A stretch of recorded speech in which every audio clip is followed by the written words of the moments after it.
Hola, ¿cómo están? Qué gusto estar este año otra vez con ustedes.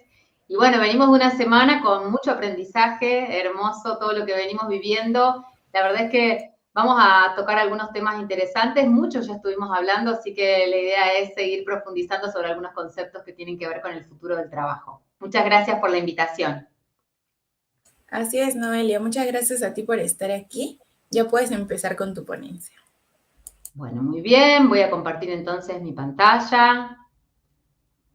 Si me confirman que ya la puedan ver, vamos a empezar. Sí, ya está lista.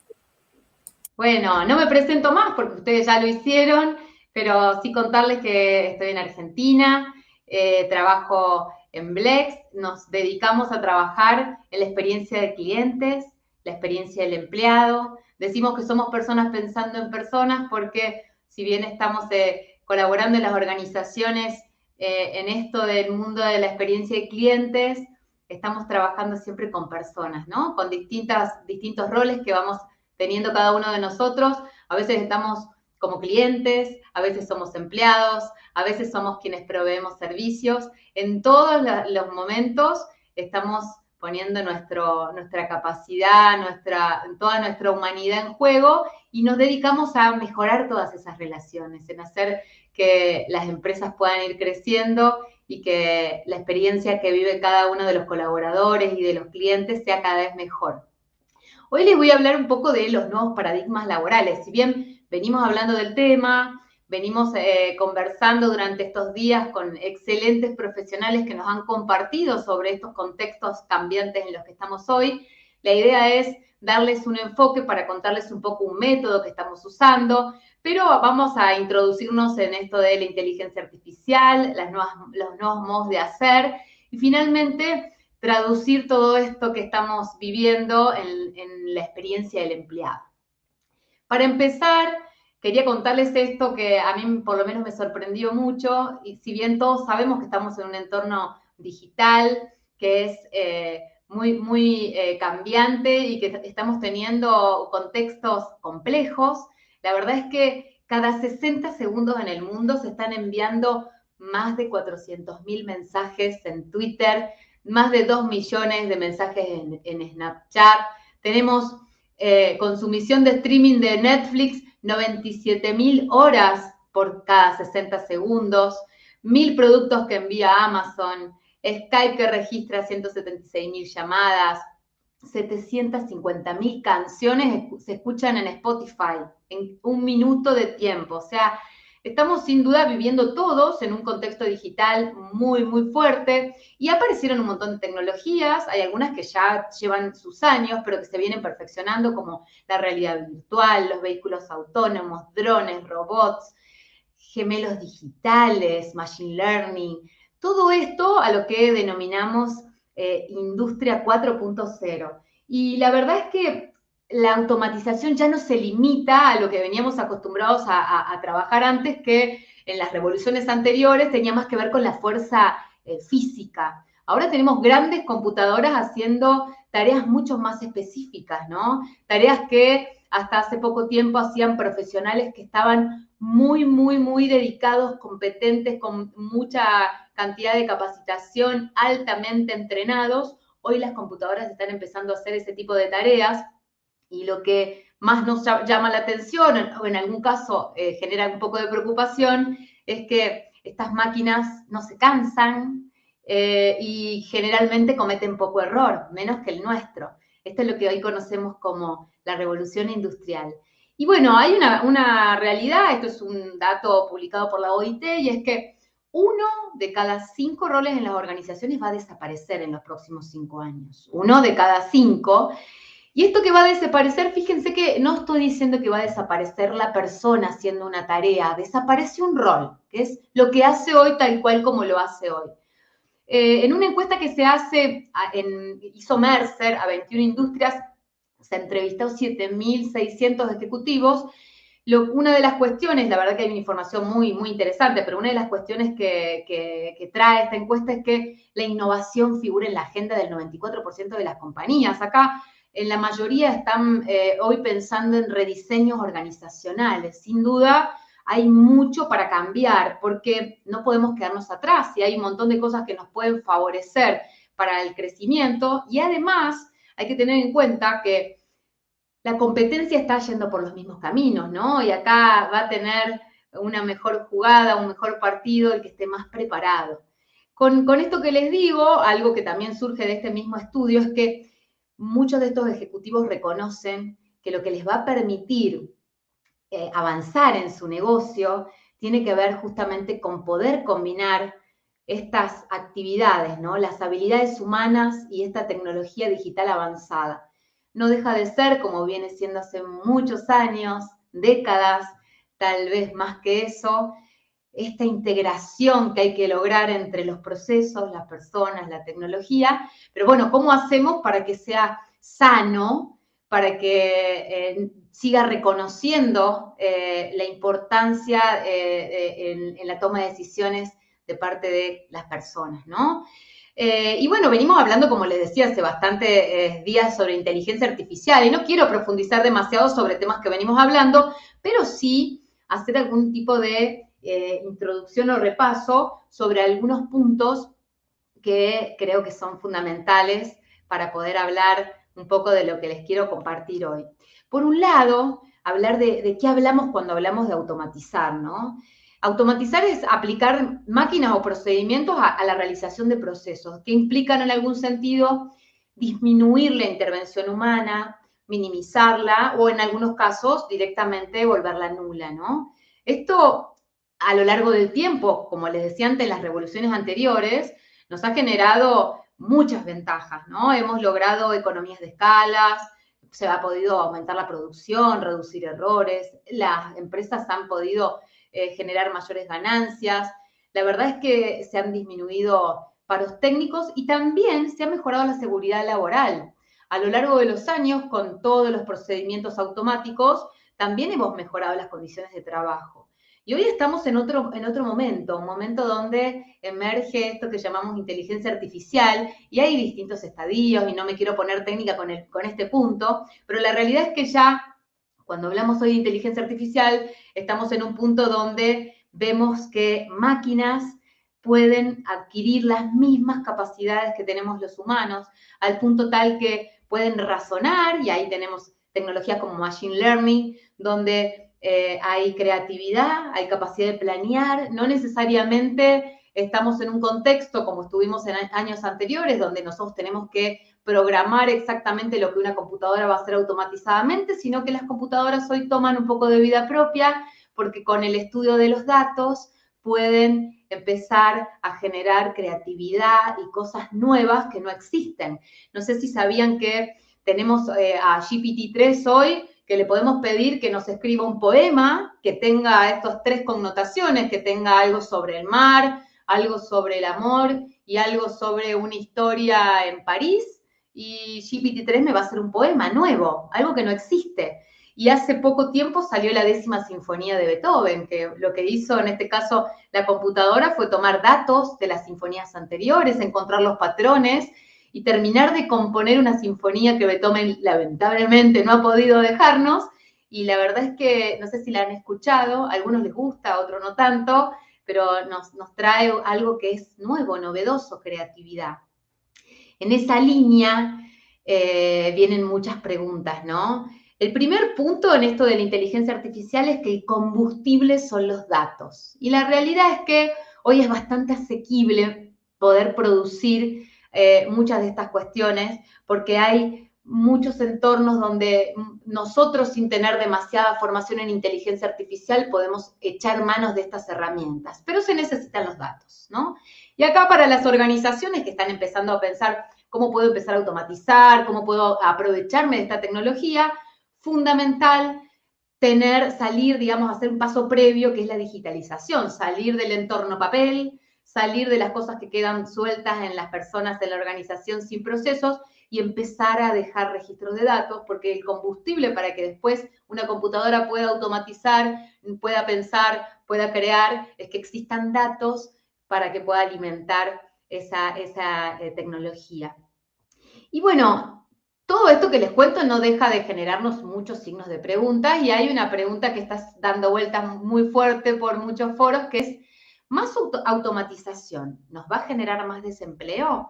Y bueno, la verdad es que hay muchos informes, En el futuro sabemos que hay trabajos que van a ser automatizados, hay avances tecnológicos y no es de extrañar que nos estemos preocupando si va a haber trabajo para todos. ¿Qué va a pasar con nuestros empleos? ¿Nos vamos a quedar sin trabajo? Hay muchos enfoques para estos desafíos que por supuesto varían según el país, según la capacidad institucional que tenga el gobierno, las empresas, también, ¿por qué no?, las asociaciones de trabajadores. Pero hay una cuestión que creo que es relevante de tener en consideración y es que mientras está creciendo la automatización, en algunos sectores, si bien hay algunas tareas que han dejado de existir, hay nuevos trabajos también. Fíjense que la tasa de desempleo de Estados Unidos está en 3.7, no ha variado, si bien ha crecido en 18% la automatización e inteligencia artificial en el último periodo. Es uno de los países más avanzados en automatización y robótica y, sin embargo, vemos tasas de desempleo bajas. Lo mismo pasa con Japón. Japón es una de las sociedades más automatizadas del mundo y hace décadas que ya son pioneros en automatización. Y su tasa de desempleo también es muy baja, ¿sí? No ha cambiado a medida que sí se fue incrementando la automatización. Y acá hay un secreto. Creo que es difícil establecer una correlación lineal entre automatización versus desempleo, porque por supuesto que hay un montón de otros factores que no podemos dejar de considerar, pero la realidad es que hay una cuestión atrás de esto que tiene que ver con la transformación, no con el cambiar a la fuerza humana por la automatización, por los robots, las computadoras, sino cómo transformamos lo que hacemos todos los días para que salga mejor, aprovechándonos de estas tecnologías para poder generar nosotros nuevos valores, cosas que todavía tal vez no hemos hecho como seres humanos y que es momento de empezar a repreguntarse. Por ejemplo, si es necesario que dediquemos 8 horas o 9, como en la mayoría de los países, al trabajo y no a ir en entornos donde tenemos más tiempo para dedicar a otras cuestiones, tal vez más espirituales, más creativas, que no necesiten tanta fuerza y hora dedicada a generarnos recursos. Por otro lado, hay un punto clave que un poco de eso quiero hablarles cuando hablemos de algún método para empezar, que tiene que ver con diferenciar los trabajos de las tareas. Acá se escuchan frases como lo que yo hago lo va a hacer un robot. Hay algunos periodistas que dicen, wow, GPT-3, yo le digo que me escriba una nota sobre la inflación en Argentina, toma toda la información que yo no voy a llegar a leer ni en 3 meses y va a ser una nota mejor que la mía. Entonces mi trabajo está un poquito complicado. Pero la realidad es que el robot no nos va a sacar el empleo. Lo que va a empezar a hacer es tareas, parte de mi trabajo, parte de las tareas que yo hago para producir, para entregar un valor, es probable que convenga ya que lo haga una computadora. Por ejemplo, esto de la lectura de tantos documentos, tal vez si ya tengo una síntesis, adquiero recursos en bajos minutos y yo le puedo dedicar tiempo a una actividad que no se pueda automatizar. Acá en este punto de entender las tareas, en lugar de pensar, tendríamos que estar dispuestos en lugar de decir un robot va a hacer mi trabajo el que hago hoy, decir es muy probable que las tareas repetitivas que hago hoy, donde probablemente no agregue tanto valor y me demore bastante tiempo, empiece a hacerla una computadora y me facilite el trabajo. ¿Por qué? Porque va a automatizar tareas que probablemente no me gustan tanto para que yo me dedique a lo que sí puedo agregar valor, algo que me distingue como persona, algunos valores adicionales. ¿Pero qué tenemos que tener en cuenta para esto? Bueno, en principio va a haber nuevos trabajos y tareas, ¿no? Y hay que empezar a estar atentos. ¿Cuáles son los nuevos trabajos y tareas? ¿Qué nuevo trabajo es parecido a lo que hago hoy? ¿Cómo me preparo para esos nuevos trabajos? Hay 4 focos, esto surge de un estudio que se hizo hace muy poquitos meses, 4 focos interesantes donde se pueden visualizar los nuevos trabajos y tareas. Por un lado, todo lo que tiene que ver con el uso y la mejora de la tecnología. Hoy tenemos conductores de dron, tenemos un montón de desarrolladores de software que son totalmente necesarios para poner en marcha estas herramientas. Hay, por otro lado, una economía colaborativa. necesitamos más especialización de la que necesitábamos antes, porque lo rutinario, lo estándar lo puede hacer una computadora. Entonces, empiezan a surgir empleos, estas cuestiones donde se necesitan personas freelance determinadas horas en determinados proyectos y ya no un contexto donde una persona está durante muchos años en la misma organización haciendo la misma tarea. Esto genera nuevos focos de empleo. Hay nuevos trabajos que están relacionados con las redes sociales, con el mundo digital, con la comunicación, tal vez para quienes se dedican al periodismo, ahí hay un nuevo lugar donde hay que transformarse. Tenemos hoy gente que antes hacía carreras artísticas y hoy está trabajando como influencer y les va muy bien. Son nuevos empleos que no nos imaginábamos hace algunos años atrás. Y como les decía hace un ratito, tal vez es una discusión que se está dando bastante frecuente, surja esto que llamamos economía naranja, y es nuevas tareas, nueva oferta que tiene que ver con estos trabajos relacionados a la creatividad, al arte, al entretenimiento, porque es probable que contemos con más horas para dedicarle a estas cuestiones que antes ocupaban una porción más chiquita de nuestra vida. Entonces acá viene un tema crucial, que tiene que ver con las competencias, ¿no? ¿Qué competencias necesito hoy? ¿Qué competencias necesito a futuro? Ayer Raúl Molteni nos hablaba de, ojo que necesito también hacer foco sobre las competencias organizacionales, no solo de las personas, qué competencias tiene que tener una organización según el rubro en el que se encuentre, y también distinguir entre las competencias de crecimiento, como por ejemplo estas competencias que venimos hace años trabajando, como más ventas, más clientes, pero otras nuevas competencias que tienen que ver con el desarrollo, ¿no? Estas competencias de flexibilidad, cómo llegar a nuevos mercados, nuevos productos, nuevos negocios, y todo lo que tiene que ver con la forma en que tenemos que transformarnos personalmente y la cultura organizacional para adquirir nuevos hábitos que tienen que ver con cómo nos relacionamos y todas las habilidades que tienen más que ver con la parte emocional, las interacciones, porque las relaciones se están volviendo cada vez más complejas, hay muchos más actores en cada una de las relaciones y hay que generar competencias para poder desarrollarlas de una manera apropiada. Entonces la cuestión acá está un poco en lograr entender esas competencias y prepararnos. Y acá hay un rol muy importante, no solo en las organizaciones, también de las facultades, también de los lugares de educación, porque hay que cambiar los enfoques educativos, hay que cambiar la forma en que aprendemos, porque si no nos estamos preparando para lo que viene más rápido de lo que esperamos, como siempre. ¿Qué les quiero contar ahora? Hay un método que nosotros empezamos a usar con las organizaciones que están empezando a digitalizarse, empezando a incorporar tecnología de automatización, y la idea es, en algunos pocos minutos, compartírselos como para que ustedes también puedan tomarlo en consideración. No es muy difícil y tal vez con algunas notas que tomen ahora pueden empezar a hacerlo porque da muy buenos resultados. Antes de contarles el método, un repaso en esto de las tareas que nos llevan a distinguir entre algunas tareas que tenemos que seguir haciendo las personas y otras que podríamos empezar a automatizar, hay que considerar esta matriz, ¿no? Por un lado, diferenciar si el trabajo es manual, físico o es cognitivo, si tenemos que poner nuestra inteligencia a funcionar. Por otro lado, si es un trabajo repetitivo o no repetitivo, porque acá también nos va a servir para priorizar y definir un poco no solo cómo lo vamos a hacer, sino por dónde vamos a empezar.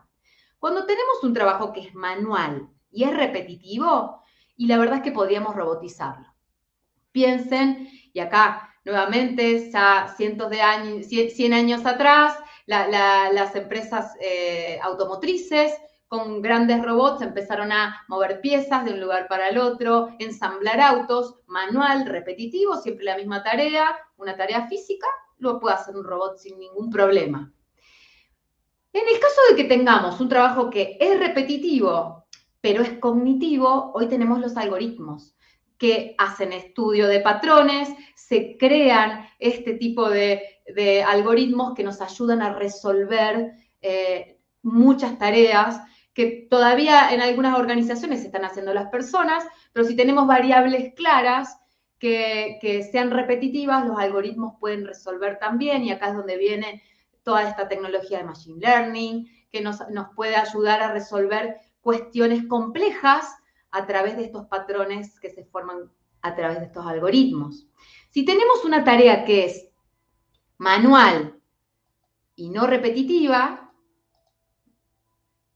acá tenemos humanos ágiles, ¿no?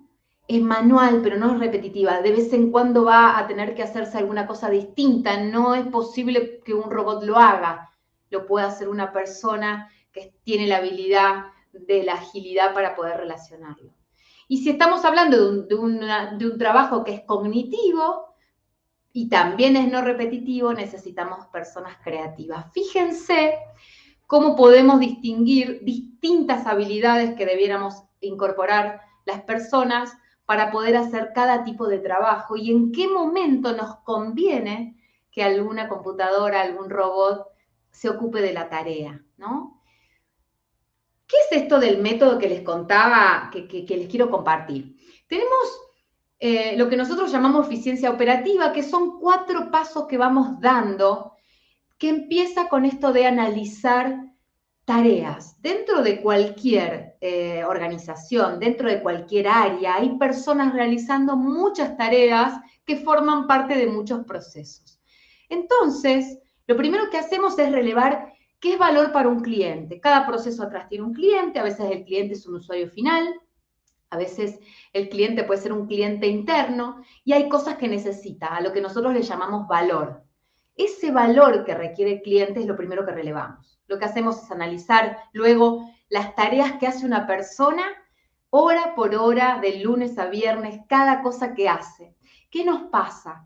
No es que encontramos que una persona todo lo que hace en su vida laboral lo puede hacer una computadora. En realidad no. Lo que nos pasa es que hay un porcentaje, generalmente depende del rubro, pero estamos viendo que va entre el 25 y el 30%, son tareas repetitivas. Hay otra parte donde no, donde tiene que reunirse, hacer consenso, hacer acuerdos, esa parte sigue quedando, pero la parte de las tareas que hace, que son repetitivas, se empiezan a relevar, se analizan cuáles son las complejidades, las variaciones, los desperdicios. Esto se hace utilizando algunas herramientas de metodología Lean, y se empieza a definir cuáles son las oportunidades de automatización, cuál es la de rediseño, cuál es de digitalización, y en conjunto con esa primera etapa de trabajo se empiezan a mirar los gaps culturales, las competencias que necesitamos para que las personas empiecen a cambiar. Lo más doloroso es justamente que las personas se den cuenta que hay alguna parte en la que a lo mejor no agregan valor. ¿Cómo hacemos para acompañarlos para que esa parte la dejen y sí ocupen el 100% de su tiempo en tareas, como les decía antes, donde necesitamos su creatividad y su agilidad? En un segundo paso, lo primero que hacemos es eliminar todas las tareas que no agregan valor. Todo lo que no agrega valor, y les aseguro que hay mucho, porque hay procesos que a través del tiempo las empresas van agregándole parches, le van poniendo cosas, se van agregando, se piden informes, se agregan nuevas etapas, se ingresa algo nuevo. Somos más de agregar que de sacar. Entonces agregamos cosas, pero no eliminamos cosas que ya no nos sirven. Cuando hacemos esta mirada del proceso de nuevo, punta a punta, lo que nos pasa es que vemos que hay tareas que quedaron de otro contexto, de otro momento, pedidos que hoy ya no nos sirven, que se pueden eliminar. Y ahí encontramos una primera eficiencia en sacar esas tareas. Nuevamente se trabaja en esta instancia con gestión del cambio. Eliminar tareas a veces requiere acuerdos, requiere que algunas personas acepten estos cambios, entonces necesitamos ir acompañándolos para facilitar el desarrollo del proyecto. Una vez que se eliminan estas tareas, todas las que no agregan valor y que realmente no son necesarias para este proceso tal cual como lo necesita hoy nuestro cliente, vamos a esta instancia de automatizar. Automatizamos todas las actividades que lo admitan. Les decía, entre un 25 y un 30% se automatiza. ¿Qué tenemos? Tenemos reportes, carga de datos, a veces con algunos árboles de decisión se puede definir si una tarea tiene que ir a un sector, a otro sector. Todo esto se puede automatizar, hay muchos métodos para automatizar, a veces se automatiza en el mismo software que usa la organización, hay algunos legados, legacies de la empresa, donde se pueden incorporar algunas cuestiones, a veces no se pueden tocar estos grandes sistemas, entonces se realizan RPA, donde se robotiza la tarea con esta tecnología. Y de esa manera empezamos a sacar todo esto automatizado que empieza a formar parte de este proceso, un proceso que va más rápido, un proceso que ahora sí nos deja tiempo para agregar un poco más de valor, porque muchas veces hay cosas que no hacemos por falta de tiempo, entonces las personas empiezan a liberar ese tiempo para empezar a mejorarlo. Y todo eso se va haciendo con entrenamiento, con soporte. Hay personas que tienen nuevos roles, estos roles de trabajar con los RPA, hay personas que empiezan a coordinar todos estos robots, tienen una nueva habilidad para adquirir, que en algunas semanas ya pueden incorporar. Hay otros que tienen que adoptar algunas prácticas que tienen que ver con sus habilidades de relacionamiento. Todo esto se va haciendo en simultáneo. Finalmente, quedan tareas, las tareas que tenemos que seguir haciendo nosotros, los humanos, y esas tareas lo que hacemos es mejorarlas, le damos una mirada de productividad. Entonces se rediseñan algunos procesos porque han cambiado, se ven las oportunidades que vimos en la etapa 1 y se tratan de mejorar, y se hace una muy linda integración entre lo que ahora hace una computadora, lo que hacemos nosotros como equipos, y se trabaja con mayor eficiencia, con procesos que van más rápidos, y por supuesto la empresa empieza a adquirir nuevas habilidades, unas prácticas que puede empezar a replicar en distintos lugares de la organización, y por supuesto se vuelve más competente, ¿no? Porque llega antes al mercado, llega más rápido a resolver a los problemas a sus clientes, tiene la capacidad para crear nuevos productos, y empezamos a generar un entorno que empieza a facilitar la transformación. ¿Qué hay aparte de esto, para terminar? Nos queda no olvidarnos de los focos. ¿Cuáles son los focos de este modo de hacer las cosas? Siempre desde el cliente. Yo le decía, en etapa 1, relevamos valor para el cliente. No sirve de nada si nosotros hacemos cambios que no impactan fuertemente en la experiencia del cliente. Y acá el cliente con un contexto amplio, el cliente interno, el cliente usuario final, todos ellos, a veces proveedores, partners, entenderlos, qué es lo que necesitan, qué realmente les está faltando, qué más le podríamos dar para distinguirnos de la competencia. Ese es el paso 1. Si no tenemos esto en consideración, corremos altos riesgos de crear un montón de cosas que no sean consumidas, que no sirvan, que no agreguen valor. Por otro lado, esto que les decía, no es que la tecnología reemplaza a las personas. Acá hay que lograr integrar ambos mundos, hay que quedarse con lo mejor de cada uno de ellos, con lo cual es importante encontrar los momentos de verdad, donde hay momentos donde el cliente, por más que nosotros podamos automatizar con un bot una interacción, nuestro cliente nos va a elegir si lo personalizamos, si hay una persona con quien pueda hablar, porque no le gusta para esa instancia que haya un robot. Piensen en interacciones que tienen que ver con cuestiones como seguros, prepaga, salud.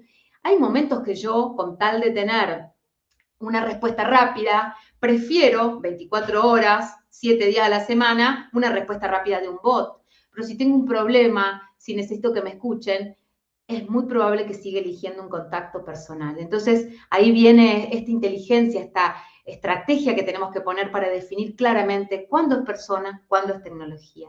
Finalmente, si no es cultural, no es sustentable. Y acá tenemos que tener a las personas en el centro, y ya hablamos de personas como colaboradores, cómo los motivamos, cómo empatizamos, cómo logramos que ellos se suban a este barco de la transformación, bajar sus dolores, porque dolores va a haber, cómo hacemos para bajarlos, para gestionarlos, y generar una cultura adaptada al cambio. No es un cambio, son muchos cambios, es el cambio adentro del cambio.